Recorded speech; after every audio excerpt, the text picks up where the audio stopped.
하나님께서 하시고자 하시는 자를 긍휼히 여기기도 여기시고 하고자 하시는 자를 완악하게 하시나니. 네. 네. 그래서 바로에게는 완악한 마음을 주셔서 하나님의 뜻을 이루시는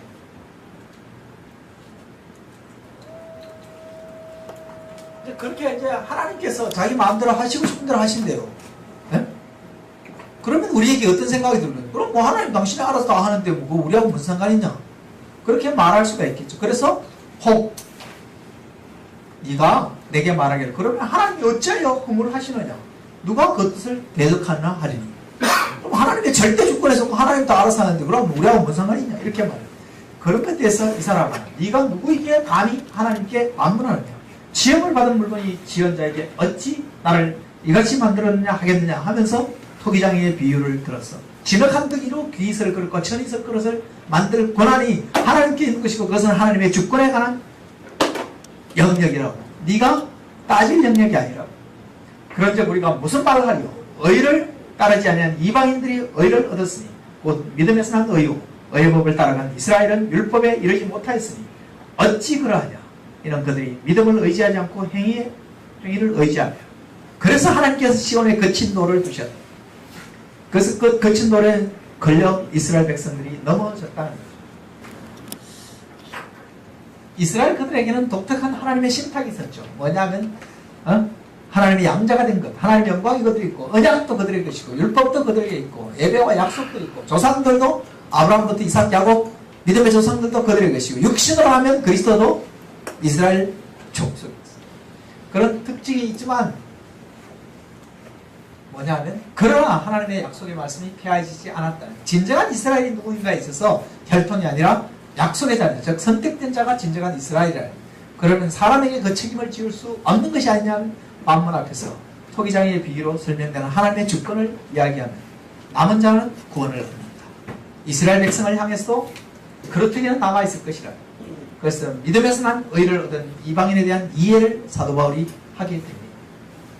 그런데도 불구하고 아직까지 여전히 사도 바울은 자기 동족에 대한 애끓는 연민의 마음이 있어요. 그래서 형제들아 내 마음에 원하는 바와 하나님께 구하는 바는 이스라엘을 위함이 곧 그들로 구원을 받게 하려 합니다. 그렇지 않아요? 그 논리적인 이해를 했다 하더라도 내 동족, 내 백성, 내 가족이 하나님의 구원으로부터 멀어지는 것이 너무 당연하구나 하면서 고개를 끄덕거릴 사람은 없을 거예요. 여전히 그들 구원을 받게 해요. 그런데 내가 증언하는 그들이 하나님께 열심히 있으나 올바른 지식을 따른 것이 아니라 하나님의 의를 모르고 자기의 의를 세우려고 힘써 하나님께 복종하지 아니하였느니라. 이스라엘의 상태를 바라볼 때 자기 고백적인 고백을 해요. 이게 누구의 고백이에요? 사실 자신의 고백이긴 합니다. 자기가 정말 어려서부터 범사에 종교성을 지나치게 가지고 어려서부터 8일 만에 할례를 받고 유대인 중에 유대인이요 바리새인 중에 바리새인으로 그가 가마리엘 문화에서 훈련되고 자랐습니다. 그리고 열심으로는 있잖아요. 교회를 핍박하고 스데반에 사형 선고할 때 찬성표를 던지고 했던 사람. 그 모든 것이 뭐를? 하나님께 대한 열심을 가지고 한 거죠. 그가 얼마나 그가 하나님에 대한 열심이 있었나 하면 지나친 열심을 가지고 지금 말하자면 IS의 본거지라고 할 수 있는 시리아에 다마스커스까지 예수 믿는 사람들을 잡아 죽이려고 체포영장을 가지고 가다가 그가 다메섹 도상에서 예수님을 만났어요. 사울아 사울아 네가 나를 위하여 이렇게 고생을 하고 있다니 대견하구나 이렇게 말할 줄 알았는데 하나님의 의견은 정반대에 사울아 사울아 네가 어째 나를 박해하느냐 이랬어요. 이건 세계관적인 충격이죠. 사오라 사오라 그러면 보통 주여 내가 여기 있나이다 말씀하옵소서 이래야 되는데 그게 보통 레퍼토리고 그런 레퍼토리에 대해서 사도 바울이 모를 사람이 아니죠. 구약인데 정통 아닌데 왜냐하면 자기가 가졌던 신인식 체계와는 너무 다른 반응을 보이는 하나님 앞에서 충격을 받고 주여 당신은 누구십니까? 나는 네가 박해하는 예수라. 충격을 받는 거죠. 그런 다메섹 도상에 이전에 있던 자기와 똑같은 반응을 하고 있는 자기 민족들을 생각합니다. 그들이 하나님에 대한 열심이 없는 게 아니에요. 근데 자기 의를 세우려고 하나님의 의에 힘써 복종하지 않는 거죠. 그런 자기 동족들을 향한 다메섹 이전의 자기와 같은 자기 동족들을 향한 처절한 아픔을 느끼고 그러면서 깨닫는 게 있어요. 그리스도는 모든 믿는 자에게 의를 이루기 위하여 율법의 마침이 되신 혈통으로가 아니라 믿음으로 말미암는 예수 그리스도가 율법의 마침이라는 사실. 그래서 유대인이나 헬라인이나 차별이 없습니다. 유대인들은 계속해서 유대인 자기가 우월하다고 생각합니다. 왜? 아까 이야기한 것처럼 언약도 자기 것이고 율법도 자기 것이고 약속이 있고 예배가 있고 믿음의 조상들이 자기의 육체적인 선조이고 한 그 끝 때문에. 그러나 하나님 앞에서는 차별이 없다. 한 분이신 주께서 모든 사람의 주가 돼서 그를 부르는 모든 사람에게 부여하시다. 그래서 누구든지 유대인이거나 헬라인이거나 상관없이 주의 이름을 부르는 자는 구원을 얻어야 하는 이런 하나님의 원리 앞에서 점차 자기의 그러한 인본주의적이고 자기중심적이고 자민족 중심주의적인 생각들이 수렴되어 변화되어 나가는 것을 봅니다. 그렇게 하고 나서 복음의 확장의 다이나믹을 그렇게 생각합니다. 그런즉 그들이 믿지 않은 일을 어찌 부르리요 듣지도 못한 일을 어찌 믿으리요 전파는 이도 없이 어찌 들으리요 보내심을 받지 않았으면 어찌 전파리요 기록된 바 아름답도다 좋은 소식을 전한 자들의 발이와 한것 같다. 그러나 그들이 다 복음을 순종하지 않아야겠다. 이사야가 이르되 주여 우리가 전한 것을 누가 믿었나이까 하였다. 그러므로 믿음은 들음에서 나며 들음은 그리스도의 말씀으로 말미암는다. 그리고 이스라엘에 대하여 이르되 순종하지 아니하고 거슬려 말하는 백성에게 내가 종일 내 팔을 벌려놓으라 하였더니 이스라엘을 하나님 그렇게 쉽게 포기해버린 것이 아니라 여전히 설득하지만 그들을 향해서 종일 동안 팔을 벌리고 있지만 그들이 거부하고 있는 상황을 직면하게 되는 겁니다. 그래서 복음의 확장의 다이나믹을 생각합니다. 믿음이 그리스도를 부르게 하고 부름은 들음을 통해서 부름을 해서 들음을 통해서 전파함을 통해서 그리고 보내심을 받음으로 말미암아 복음이 전파되어지는 그 광경을 생각하면서 복음 전파의 아름다움에 대해서 다시 한번 그가 깨닫게 됩니다. 그리고 이스라엘 향해서도 복음은 들려졌는데 그들이 거부했다는 거죠. 그래서 그러면서 자기 동족과 계속 실험합니다. 그러므로 내가 말하느니 하나님이 자기 백성을 버리셨느냐 그럴 수 없느니라. 단후 붙고 by no means 그럴 수 없다. 하나님이 그러면 그동안 하나님이 토사구팽하냐 이스라엘 향해서 그런 하나님이 아니시래요. 왜냐하면 그런 적 이와 같이 지금도 은혜로 택하심을 따라 남은 자가 많아요. 정말 하나님의 백성이 하나도 없어져 버린 것 같은 그 아합 시대에 엘리야가 하나님을 향하여 이제 나밖에 안 남았다 그럴 때 바알에게 무릎 꿇지 않는 7천의 용사가 있다고 말했는 것처럼 믿음을 따라 내 세대에 하나님이 남겨둔 사람들이 있다는 것입니다. 그러므로 내가 말하노니 그들이 넘어지기까지 실조가 아니냐 그럴 수 없느니라. 그들이 넘어짐으로 구원이 이방인에게 이르러 이스라엘로 시기나게 함이니라. 이스라엘 백성들이 이스라엘이 완전히 하나님의 구원에서 배제됐냐 그렇지는 않다. 일시 동안 그렇게 했다는 거죠. 그들의 넘어짐이 세상의 풍성함이 되며 그들의 실패가 이방인의 풍성함이 되거든. 하물며 그들의 충만함이라. 내가 이방인 너에게 말하노라.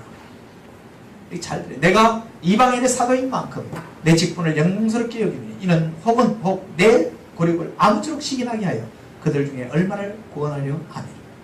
바울이 깨달은 게 있어요. 유대인들이 복음을 거부하고 이 복음이 이방인들에게 넘어가게 됐다는 거죠. 참감람나무 가지들이 거절함으로 인해서 그 가지가 꺾이고 돌감람나무가 그곳에 접붙임을 받고 하나님의 진액이 그들을 향해서 올라가게 됐어. 그리고 뭐냐 하면 그래서 어떻게 하면 내 동족이 구원을 받게 할까를 생각할 때 이방인들이 하나님의 충만한 복음을 영광을 누리고 나면 유대인들이 어떻게 생각해요? 아 저거 원래 우리 거였는데 하면서 약이 오르게 된다. 시기하게 된다. 그래서 그들이 하나님 앞으로 돌아오게 됩니다. 근데 여기서 한 가지 우리가 주의해야 됩니다. 옳도다. 그들은 믿지 않음으로 꺾이고 너는 믿음으로 섰느니라. 높은 마음을 품지 말고 두려워하라. 하나님이 원가지들도 아끼지 않으신즉 너희도 아끼지 아니하시리라.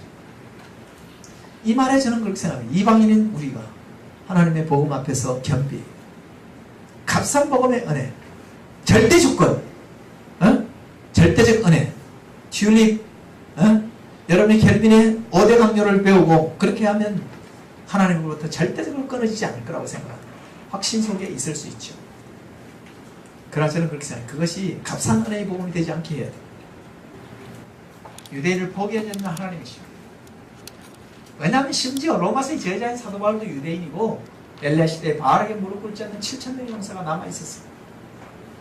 유대인이 불순종, 이방인에게 기회가 되었다면 유대인들의 순종이 얼마나 더 풍성한 결과를 가져올 것인가. 그래서 바울에게 되는 복음을 인해 이방인이 받은 풍성한 복을 보고 자기 동족이 신이 나서 회심하게 하는 것을 꿈꿉니다.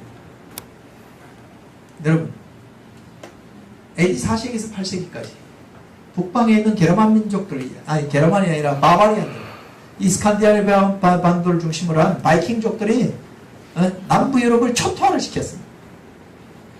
초토화를 시키고 그 당시에 만약 한국의 예배당보다 더 많은 예배당들이 남부 유럽에 서 있었는데 그 예배당들은 대부분 불타고 그곳에 있던 신부와 수사들은 다 노예로 팔려가고 그곳에 있던 수녀들은 다 강간을 당하고 몸종으로 첩으로 팔려나가는 현실. 골목마다 시체 섞는, 시체 섞고 시체 타는 냄새로 가득했어.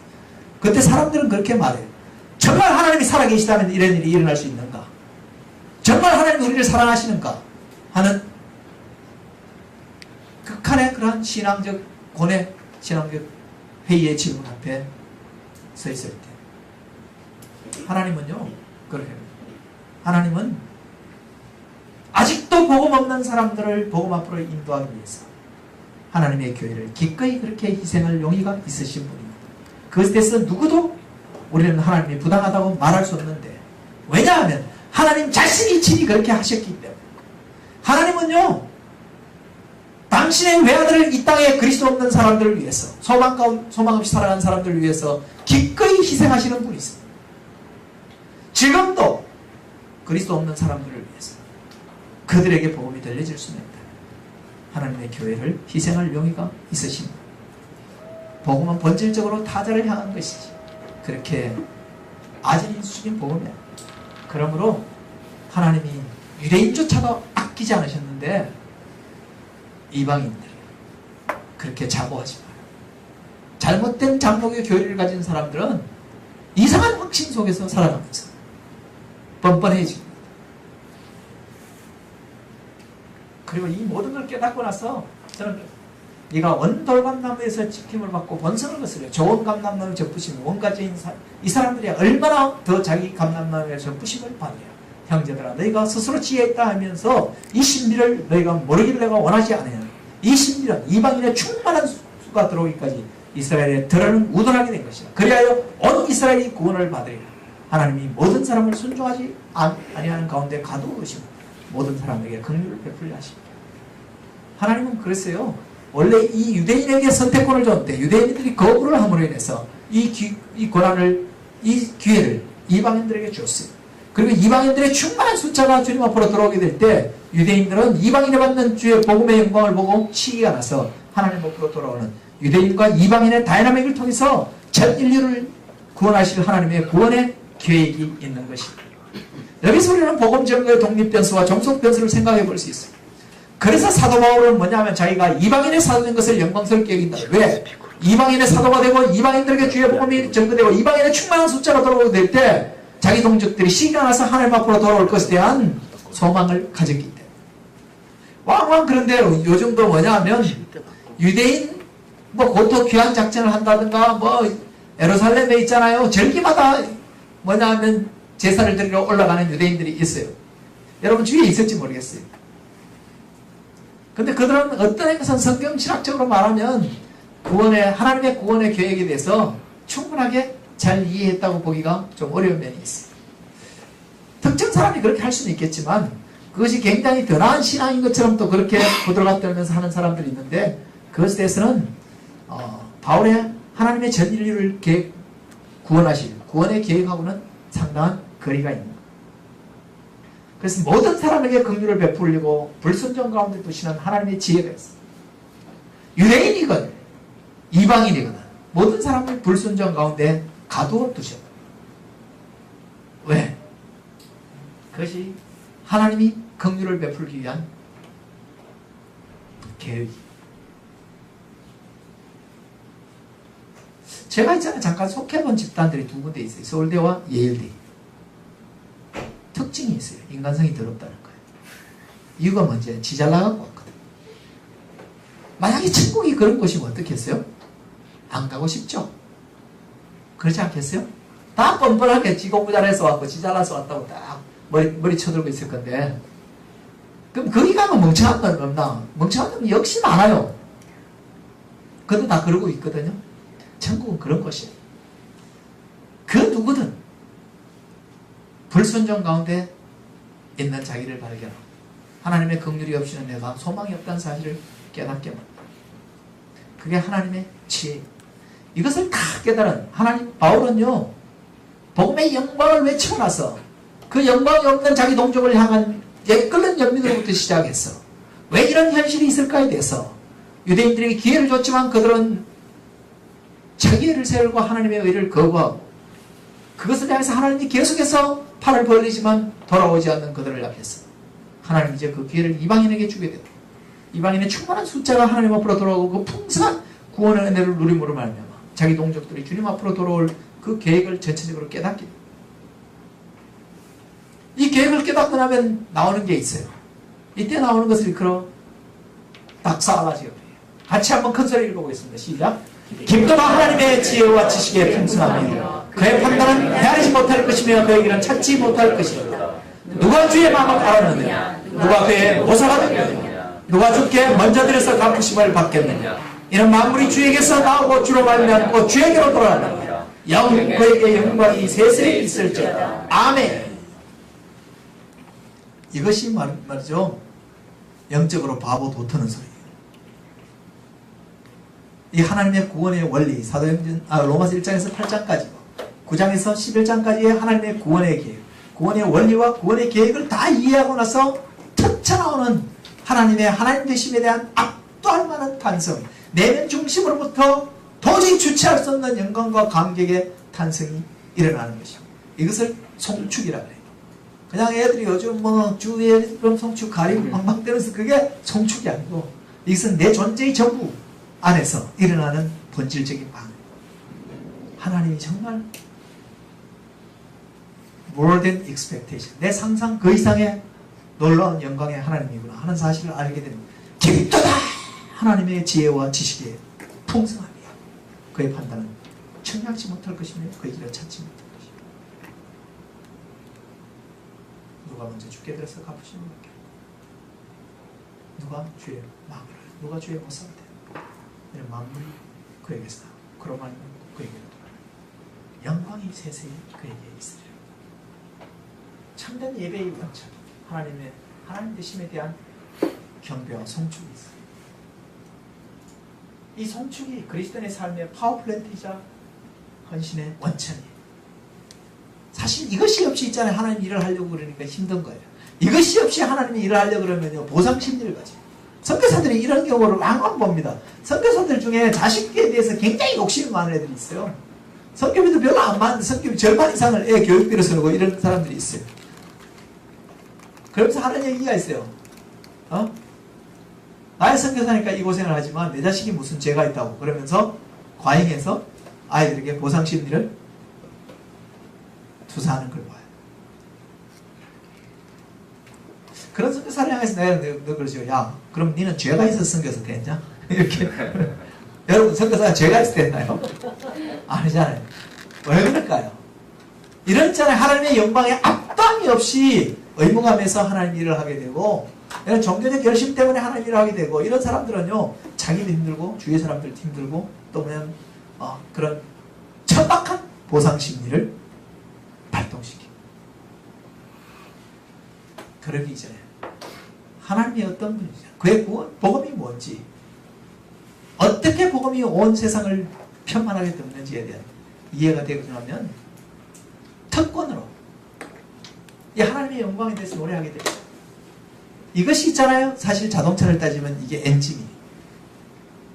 자동차 바퀴가 구동하려면요, 엔진이 돌아가야 되는 거죠. 이 엔진에서 하나님을 향한 송축이 계속해서 일어나게 될 때 우리는요, 뭔가를 하지 않고는 견딜 수 없어요. 우리 그게 필요합니다. 그래서 우리가 복음을 소유해야 되는 거예요. 복음을 진짜 소유하게 되면 아무리 하지 마라 그래도 안 할 수가 없어요, 사실. 그런 사람은 이제 복음의 삶을 살게 됩니다.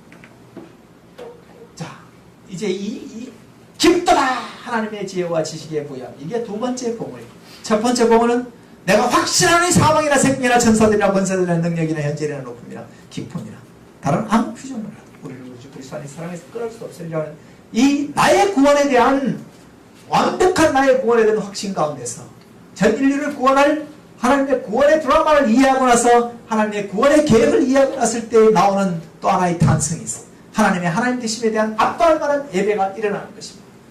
그러면 이 정상에 서면 이제 있잖아요. 하산을 하게 됩니다. 정상은요, 향유하기 위해서 있는 것이 아닙니다. 장성은 빨리 어두워집니다. 정상에는 바람이 세게 불어요. 내려가요. 내려갈 때 하산에 3스텝이 있습니다. 이럴 때 춤을 못 춘 사람들은 미안하지만 파트너에 발을 밟기도 하고 이러죠. 스텝을 잘 밟아야 돼요. 세상으로 나아가는 기본 스텝이 있습니다. 같이 이 스텝을 안고 있도록 같이 앞들고 있습니다. 시작.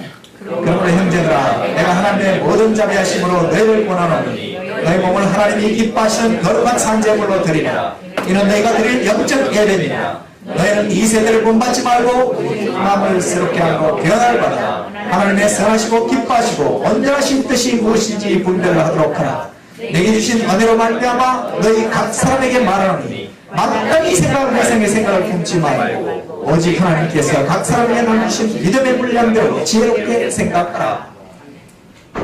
여기 읽을 때 우리가 시간 관계상 그렇게 읽는데 원래 이렇게 읽어야 돼요. 그러므로 형제들아, 내가 하나님의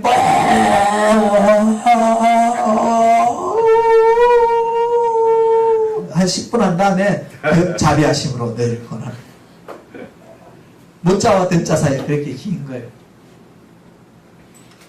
하나님을 오해하지 마십시오. 하나님이 있잖아요. 어디 우리에게 뭔가 못 가르쳐보고 간다는 하나님처럼 생각하는 경향이 있어요.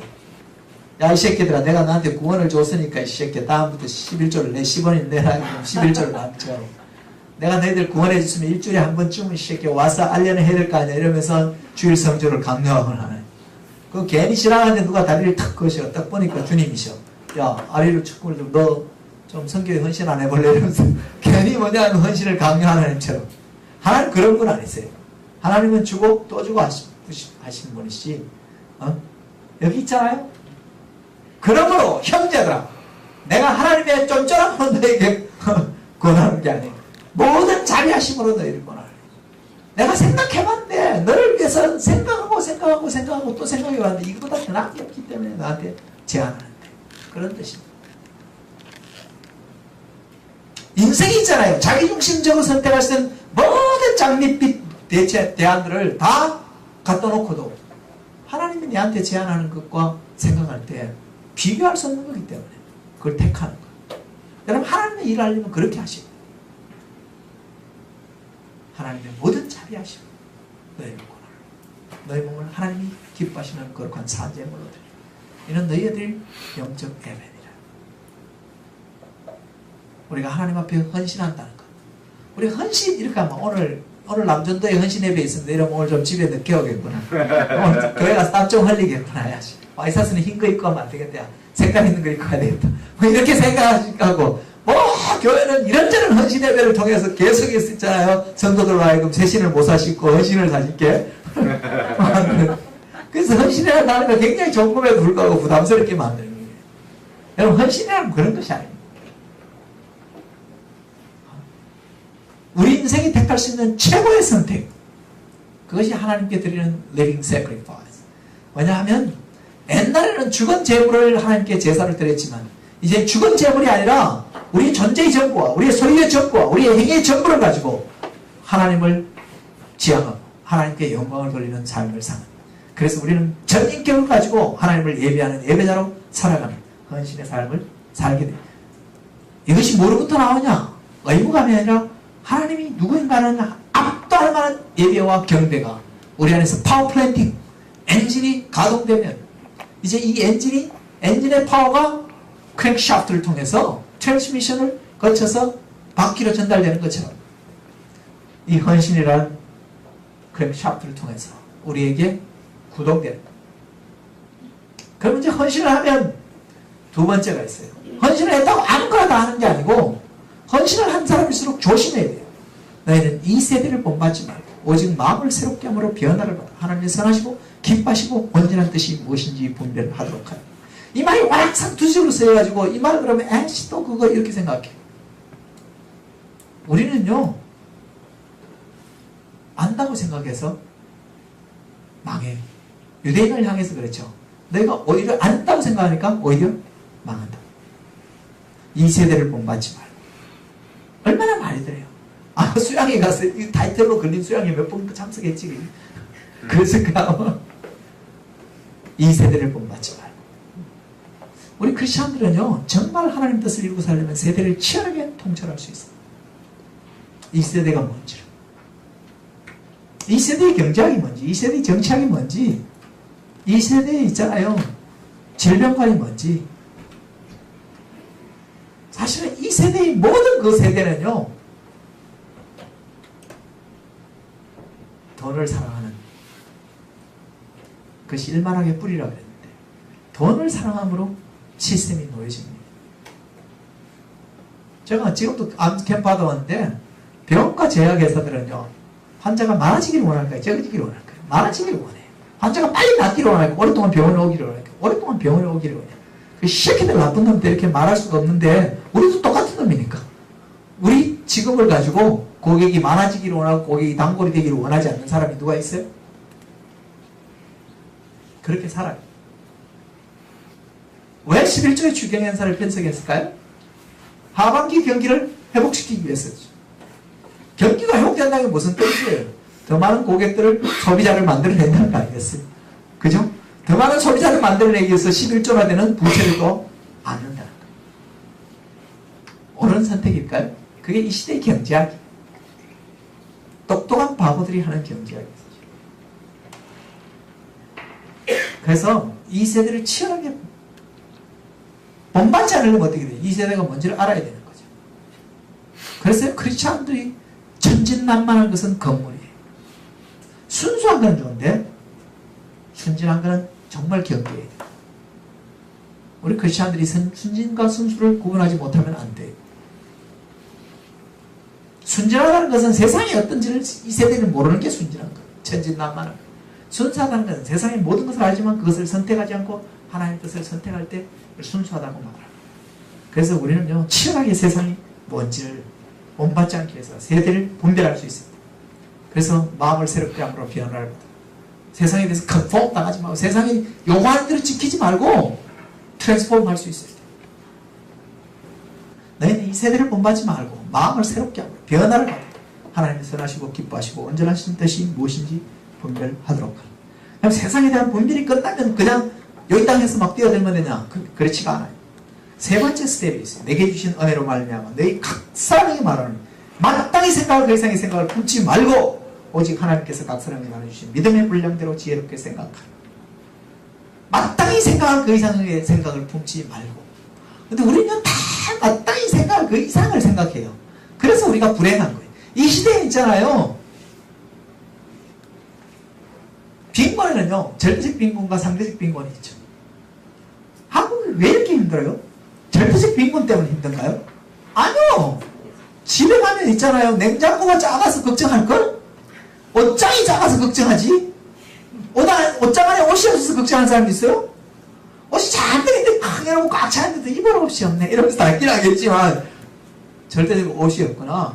냉장고 안에 이제 유통기한이 지난 물건이 얼마나 많아요. 제가 지난주에 사실 벵글라데시를 갔다 오면서 세계에서 가장 가난하면서 가장 행복하다는 나라 이 부조화가 가능할까? 가봤는데 진짜로 사람들이 행복하대. 마땅히 생각할 그 이상의 생각을 안 하니까요.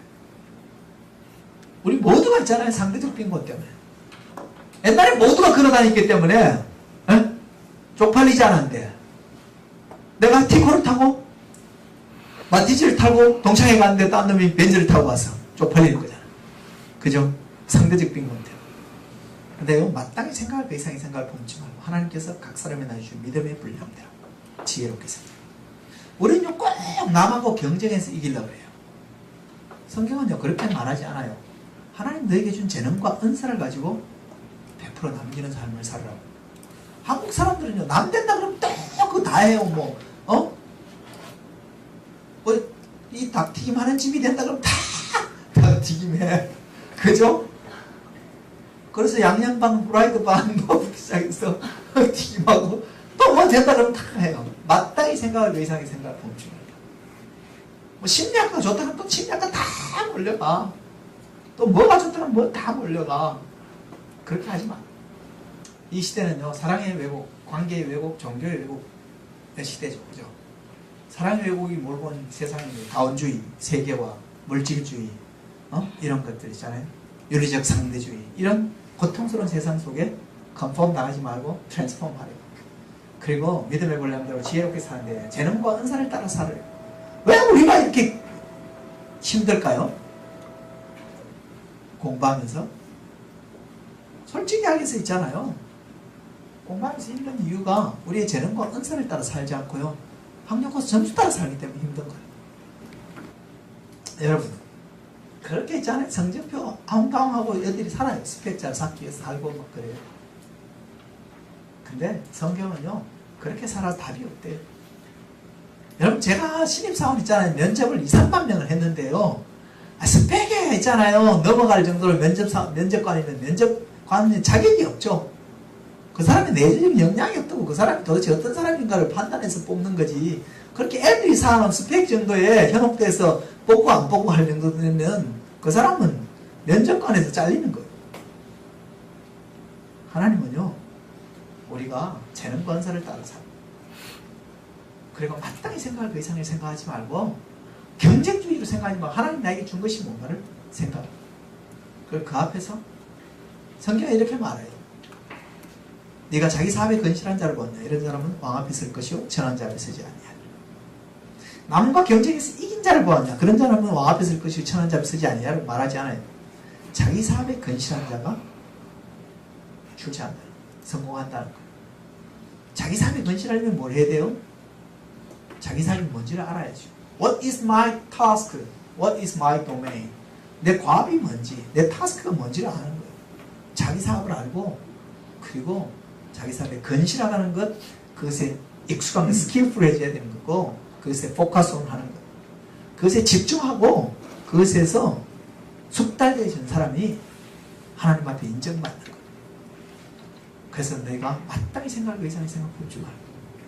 자, 하나님을 향한 예배가 우리가 지금 헌신의 삶으로 이끌고 이 헌신의 삶은 시대에 대한 치열한 분석을 하게 하고 분별을 하게 합니다.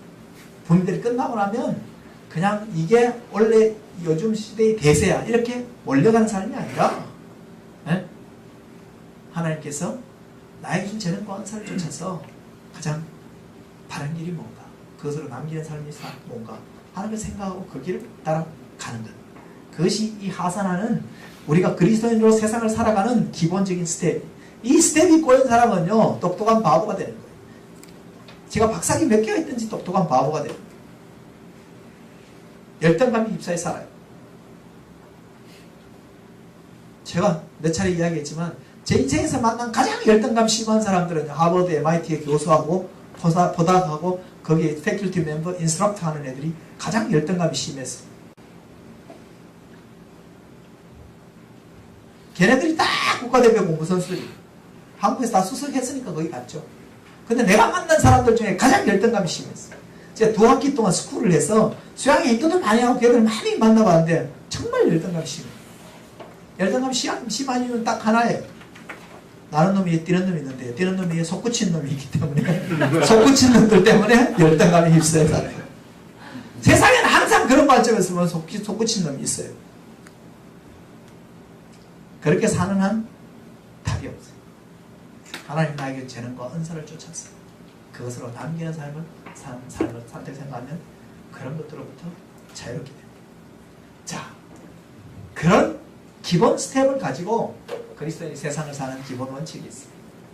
같이 한번 읽어보겠습니다. 시작. 우리가 한 몸에 많은 지체를 가졌으나 모든 지체가 같은 기능을 가진 것이 아니니 이와 같이 우리는 많은 사람이 그리스도 안에서 한 몸이 되어 서로 지체가 되었느니라. 성도들을 쓸 것을 공부하고 손대박이를 위해서 절거하는 사람들과 함께 즐거워하고 우는 자들과 함께 울라. 할 수 있거든. 너희로서는 모든 사람과 근거로 화목하라. 악에게 치지 말고 선으로 악을 이기라.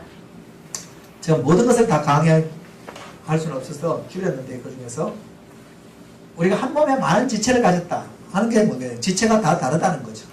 코가 귀가 되려고 생각하고 여러분 우리 여기 있잖아요. 모든 게 있잖아요. 우리가 다 코라고 생각해 보세요. 얼굴이 얼마나 보기 쉽겠어요.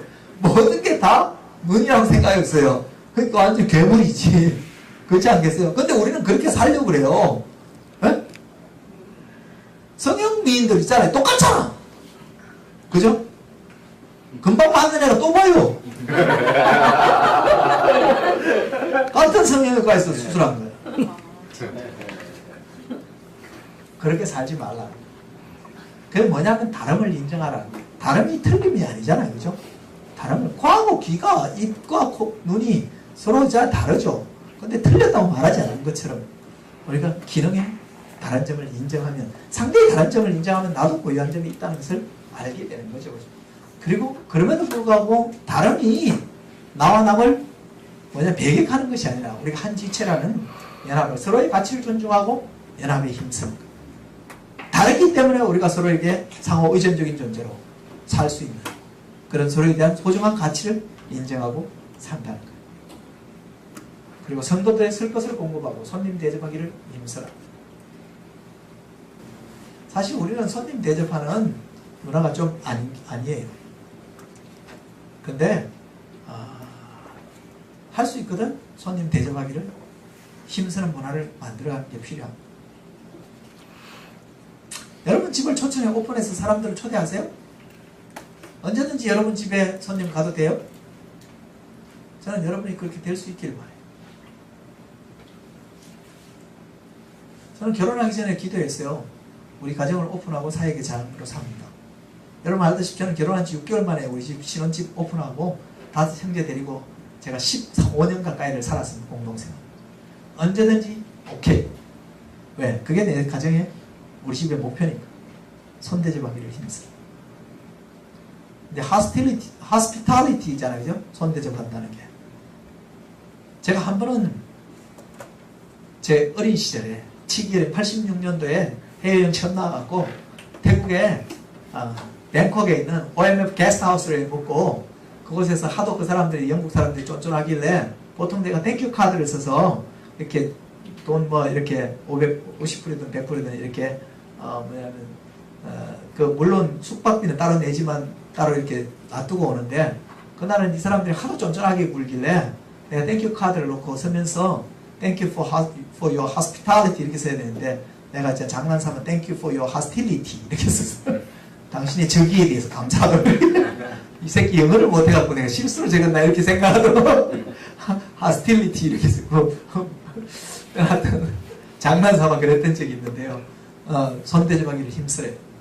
손대접을 하기 힘쓰는 것 중에 여러분 화장실 쓰고 나면 화장실 깨끗하게 해놔요. 여러분 가보면 그냥 에티켓의 핵심은 뭡니까? 상대에게 편하게 해주는 거예요. 그죠? 아무렇게 하는 게 아니라. 그리고 과한 것도 좋지 않아요. 한국 사람들은 왜 손대접을 못하는지 알아요? 상대를 뿌리지게 차리려고 생각하니까 못하는 거예요. 상대를 시기 뿌리지게 차리면 그 사람이 행복할까요? 부담스럽습니다. 그러니까 우리 막내 이모는 그래요. 하면 내가 배불러 죽겠는데 막 많이 먹어요. 네가 많이 먹어야지 내가 기쁘지 이래요. 그럼 내가 당신 기쁘게 해주기 내가 많이 먹어야 돼지처럼 먹어야 되는데. 근데 사람들이 그게 굉장히 자기만족적이에요. 내가 음식 이렇게 많이 차려서 맛있게 먹어줘야 된대요. 그거는 손 대접이 아니죠. 대접한다는 것은 상대를 편하게 하는 게 대접. 과하지 않는 게 필요해요. 그렇게 생각하면요 좀 자유롭게 할 수 있어요. 우리는 손님 대접하는 것도 과시형으로 자기 만족적으로 상대 중심적으로. 그리고 절거한 자들을 보면 어떻게 돼요? 시기가 나죠. 나는 우리 집 있잖아요. 서울대에서 걸어가도 5분이면 가는데 우리 애는 서울대 못 가고 남의 집 저 안산에 사는 애가 서울대 갔다 가니까 시기가 나죠. 그럴까요? 그렇게 하면 근데 사실 성경은 즐거워하는 자들과 함께 즐거워하라 그러는데 우리는 즐거워하는 자를 보면 은근히 시샘을 하고 그리고 우는 자를 보면 사실은 네가 말이야 그때 그렇게 해서 그런데 하면서 교훈을 말하기를 좋아해요. 그죠? 그래서 크리스찬들은 대부분 전문 직업은 아니라도 부업이 하나 있는데 컨설턴트야. 그렇게 살지 말래. 그래서 즐거워하는 자들과 함께 즐거워하고 우는 자들과 함께 울어야 돼요. 우는 자들과 함께 울려 그러면 어떻게 해야 되는지 알아요? 여러분 입에서 바쁘다는 말을 제해야 울 수 있어요. 안식하지 않는 사람들은요 현격이 떨어지는 능력이 하나 있어요. 공감 능력이 떨어져요. 보아 직원이 와서 있잖아요. 보고하면 쫙 보고를 그래 됐고 하고 싶은 혁신이 뭐야? 이렇게 나가죠. 바쁜 사장들은 그쵸? 딱 자르고 야 결론만 이야기해봐. 이거 하고 싶은 말 이건 그렇다는 뜻이지 맞냐? 그러면 쭈삣하게 약간 네 그럼 이렇게 그럼 끝이야. 그러면 그 보아 직원이 가면서 속으로 엄청 짜증나죠. 아씨 일주일 동안 밤새 가면서 보고서 작성했는데 그게 끝이야. 공감 능력이 떨어져. 저는요 진짜 성숙한 크리스찬을 살려면 바쁘다는 말을 입에서 없앴어요. 아유, 권 박사님 요즘 많이 바쁘시죠? 이게 요즘 인사예요. 사람들 그죠? 누구 만나면 아유 지사장님 요즘 많이 바쁘시지? 바쁘다는 말을 굉장히 뭐냐면 중요함이 있고 스케줄이 많고 또 잘 나가는 것과 동의어처럼 말하고 있어요. 이 시대가 얼마나 미쳤는지 알겠어요? 그게 맞아요. 그죠? 원더걸스 불렀나 누가 불렀나 소녀시대 내가 미쳤지 정말 미쳤지 진짜 세상이 미쳤어요. 제가 여러분에게 추천하는 바쁘다는 말은요 해야 될 일과 안 해야 될 일을 구분할 수 없는 사람, 먼저 해야 될 일과 나중에 해야 될 일을 판별하지 못하는 멍청한 사람들이 쓰는 다. 바쁘다는 말을 입에 대지 하세요. 그렇게 이야기하면 꼭 항변한 사람이 있어요. 로마스에도 항변한 사람이 돼서 디펜스를 계속 하고 있는데 그럼 정말 바쁘면 어떡해? 이런 사람이 있어요. 그런 사람들은 내가 이야기할게요. 제가 오늘은 스케줄이 좀 타이트합니다. 이렇게 이야기하세요. 아시겠어요? 그렇게 이야기하면 바쁘단 말 안 하고도 살 수 있어요. 왜? 우는 자들과 함께 울려 그러면요. 감정적 공감이 사실 21세기 중요한 역량 중에 능력 중에 하나거든요. 그건요. 함께 시간을 보내줄 함께 그 공감하려면요. 내 안에 그만한 베이컨시가 있어야 돼요. 여유가 있어요. 그래서 즐거워하는 자들과 함께 즐거워하고 우는 자들에게 교훈을 말하는 사람 되지 말고 우는 사람들에게 교훈을 말해가지고 짜증나게 있잖아. 우리가 성경을 굉장히 더 많이 읽어야 되잖아요. 그게 욥기예요. 병문안하고 쓸데없는 소리를 많이 해갖고 읽기 싫은 욥기가 길어졌잖아요. 그래서 우는 자들과 함께 울라요. 그리고 모든 사람을 더불어 화목하래. 저는 그래서 21세기 선교의 중요한 화두는요 reconciliation, 화해라고 생각해요. 20세기까지는요 선교의 주 명제가 너희는 가서 모든 족속으로 제자를 삼으라는 소위 말하는 대위임령이 선교의 중심 구절일 거예요. 21세기 선교의 중심 구절은 너희는 하나님과 더불어 화목하라. 화해의 메시지가 선교의 중심 구절일 거예요. 화목하려면요 기억을 정확히 해야 돼요. 기억을. 근데 우리는요 다 기억에 병리를 가지고 있어요. 혹시 여러분이 시간 나면 미하일로 볼프가 썼는 기억의 종말이라는 책을 한번 읽어보십시오. 우리는요 올바르게 기억하려고 해요. 근데 우리는 올바르게 기억 안 해요. 역사를 보면요 우리는 한때는 가해자였고 한때는 피해자예요. 안 그런 지역이 없어요. 발칸 반도가 됐건 있잖아요. 세르비아 그 내전이 됐건 그 어디든지 다 한때는 가해자고 한때는 피해자예요. 그런데 사람들은 어느 때만 기억하냐? 자기가 피해본 때만 기억합니다. 이것 중에 가장 우리 옆집에 사는 사람 짜증나는 인간들이 있죠. 일본 사람들. 위안부 사태에 대해서도 사과도 안 하고요. 안 해요. 안 하는 심플한 기억력이 있어요. 단세포적인 기억력.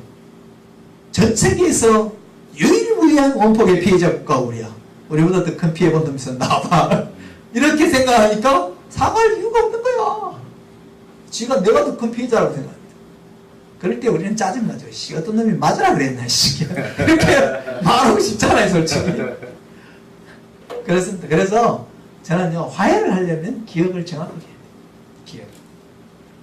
적어도 기억을 빼앗게 하려고 생각하면, 기억의 대처대표를 정확하게 작성하면요, 내가 일방적인 피해자가 아니라는 생각 때문에요, 관대해질 수 있어요. 두 번째는요, 우리가 화해를 하려면요, 내 안에 있는 피해자의 망령을 쫓아내 보내야 돼요.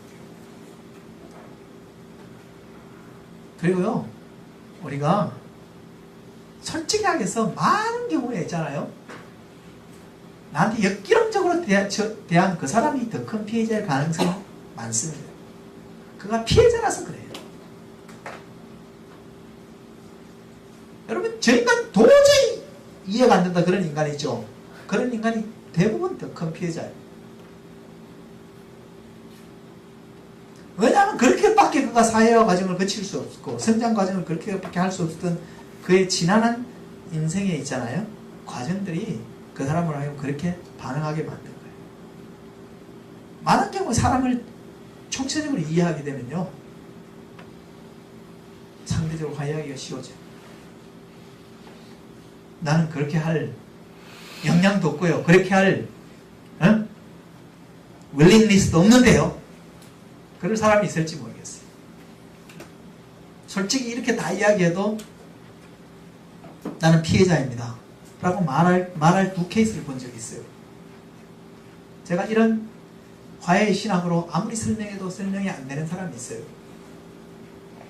13년 동안 의붓 아버지로부터 지속적인 성폭행을 당한 한 자매가 있었는데 그 자매에 대해서 기억을 정확하게 하라는 말, 당신의 가해라는 그 사람이 더 큰 피해자일 수 있다는 말이 아무 설명력을 잃었어요. 2002년도에 이 미하일 볼프를 초청해서 레콘실리에이션 세미나를 3박 4일 동안 했는데, 미하일 볼프가 크로아티아 사람이고요. 그 당시 구소련의 압제 속에서 깜빵에도 들어가고 하면서 결국 그 사회가 정교와 그 다음에 뭐냐면 이슬람 간의 갈등이 있는 그런 성장 과정을 지녀서 수많은 역기능적인 과정을 많이 거친 사람이어서 신학이 풍부하죠. 경험이 많고. 그래서 화해에 대한 좋은 3박 4일간의 디스커션을 하고 했어요. 딱 끝나가는데 한 사람이 손을 들었어요. 당신들의 그 많은 멋진 이론들이 나하고 무슨 상관이 있냐고 하면 손든 사람이 있었는데, 그 사람은요, 네이티브 아메리칸 목사님이셨어요. 인디안 목사님이죠. 당신들이 그렇게 현학적인 이야기를 하고 있는 이 순간에도 미 정부에 의해서 조직적으로 학대당하고 조직적으로 무력화당하고 있는 우리 인디안들에게 당신들의 화해 이야기가 무슨 소양이 있냐. 솔직히 3박 4일 레콘실리에이션 세미나를 아주 잘하고요, 다 끝나가는 마지막에 그렇게 항변하는 그 인디안 목사님을 향해서 그 대부분 백인들 신학자들인데 아무도 할 말이 없어. 그래서 갑자기 조용히 침묵이 흘렀어. 그때 좀 지나는데 성령 하나님이 말씀을 하셨어요. 근데 니보다 더 큰 피해자가 있다. 그가 바로 나라고. 아무 죄를 안 지었는데 세상에 모든 죄를 뒤집어 쓰고 죽을 때까지 조롱당하고 죽을 때까지 구타당하고, 그리고 수많은 여자들 앞에서 빨가벗긴 채로 성적 학대를 당하고, 내가 그 길을 걸어갔다. 솔직히 해서 내가 피해자라고 말한다면 내 심장이 터질 정도로 피해자라고 말할 수 있을 거야. 근데 나는 그 피해본 것으로 피해자로 살지 않고 화해자가 된다. 그리고 그리스도인으로 살아간다는 것은 내가 남겨놓은 발자취, 풋프린트를 쫓아서 그리스도의 발자취를 따르는 거야. 네가 정말 이해가 되지 않는다 할지라도 그 너의 기억을 구속적으로 하라고. 이 시대는 정말 화해가 필요한 시대. 모두가 피해자라고 생각하고 피해자의 망령에 사로잡혔습니다. 수 있거든 모든 사람으로 더불어 화해하라. 여기 그런데 가능성이 있는 말이 있어요. 할 수 있거든 너희로서는 모든 사람으로 더불어 화목하라. 여기 할 수 있거든이라고 했어요. 못하는 걸 못하는 거예요. 난 도저히 지금 힘들어서 못하겠는데요. 그럼 좀 시간이 필요할 수도 있어요. 하나님 우리에게 막 그렇게까지 막 우결다짐으로 말씀하세요. 그러나 네가 할 수 있는 만큼 최선을 다해서 지금 당장 할 수 없다면 하나님의 은혜를 모든 사람으로 화목할 수 있도록 합니다. 그리고 선으로 악을 이겨라. 엄청 짜증나는 말이죠. 성경에서 내가 읽었던 구절 중에 가장 짜증나는 구절이었어요. 선으로 악을 이겨라. 이 질문은요 우리에게 한 명제를 떠올리게 합니다. 뭐냐 하면 선은 악을 이길 수 있는가? 여러분 선이 악을 이길 수 있다고 생각하세요? 솔직히 얘기하세요. 악은 굉장히 적극적이고 강력하고 실제적인 것 같고 선은 굉장히 비상적이고 멀리 있는 것 같고 사실 미약한 것 같아요. 그래서 사실 선이 악을 이긴다 이렇게 생각하기가 좀 힘들어요. 정말 있잖아요. 선이 악을 이길 수 없다면 선으로 악을 이기라고 말한 명령권자는 비인격적인 존재예요. 또 그렇게 막 결론을 내리자니 찜찜하잖아요. 하나님 보고 비인격적인 존재라고 그러면 하나님 메신론이 들리지 않았다면 하나님이 인격적인 존재라면 선으로 악을 이기라는 말은 선이 악을 이길 수 있다는 명제에 성립되어 있는데 정말 선이 악을 이기는 것인가? 그리고 보면요 성경 전체는 선이 악을 이긴 이야기고요. 예수 그리스도의 십자가는 선이 악을 이긴 이야기예요. 그래서 성경은요 악을 이기는 최선의 방법은요 상대보다 더 악해지는 게 아니에요. 솔직히 우리가 그리스도인이니까 상대보다 더 악해질 수는 없죠. 누가 자매님에게 한 100 정도로 악하게 굴면 솔직히 내 본성 한 120좀 악하게 확 갈아주고 싶지만 그래도 교회를 다니고 예수를 믿는데 그렇게 못하고 한 80쯤 악하게 갈아주고 나머지 하는 말이 네가 나한테 한 거에 비하면 내가 네한테 한 게 양반이야 이 자식아. 이렇게 말하면 도덕적 우월성까지 갖고 싶어하는 우리의 천박함이 있죠. 근데 성경은 그래봐야 피차 악의 구렁텅이 속에서 헤매기는 마찬가지죠. 그래서 성경은 선으로 악을 성경에 있잖아요. 하나님의 전신갑주를 취하는 것. 성경에 나타나는 모든 전투에서 승리하는 것은 상대의 악으로 응대하는 것이 아니라 더 견고히 선의 진지에 거하는 걸 통해서 악을 이기는 이야기. 그게 그리스도인이 세상을 사는 기본 원칙입니다.